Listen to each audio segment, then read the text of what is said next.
2008, une année particulièrement faste pour l'aéroport Saint-Exupéry. Avec 7 924 063 passagers, la plateforme lyonnaise a connu l'an passé une progression inégalée en France, plus 8,2% par rapport à 2007, plus 17% en 2 ans. Une croissance qui ne doit pourtant rien au hasard. Premier facteur, l'implantation à Lyon en avril dernier de la compagnie low cost EasyJet. Une vraie réussite. EasyJet, c'est 12 destinations et bientôt 15. Et en seulement 8 mois, 842 000 passagers. C'est une part de trafic de 13%, alors que nous étions l'année dernière, à la même date, à pratiquement 6% de part de marché pour tout le trafic low cost. Peut-être est-ce l'émulation, mais face à EasyJet, Air France progresse également. Avec plus 2,6% de voyageurs en 2008, la compagnie apporte ainsi une réponse commerciale à la nouvelle concurrence.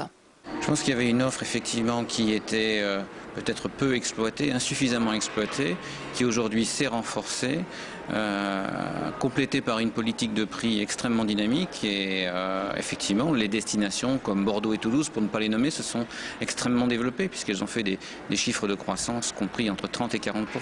Autre facteur essentiel au développement de l'aéroport Saint-Exupéry, sa plateforme de correspondance, unique en France, hors Paris. L'ouverture du Lyon-New York cette année l'a démontré puisque la fréquentation du Lyon-New York n'est pas composée uniquement de clientèle lyonnaise, mais d'une clientèle qui est en correspondance pour plus d'un quart. L'objectif pour Saint-Exupéry, atteindre en 2012 les 10 millions de passagers. Un objectif réalisable, mais la crise internationale en 2009 pourrait freiner quelque peu l'envolée de la plateforme lyonnaise.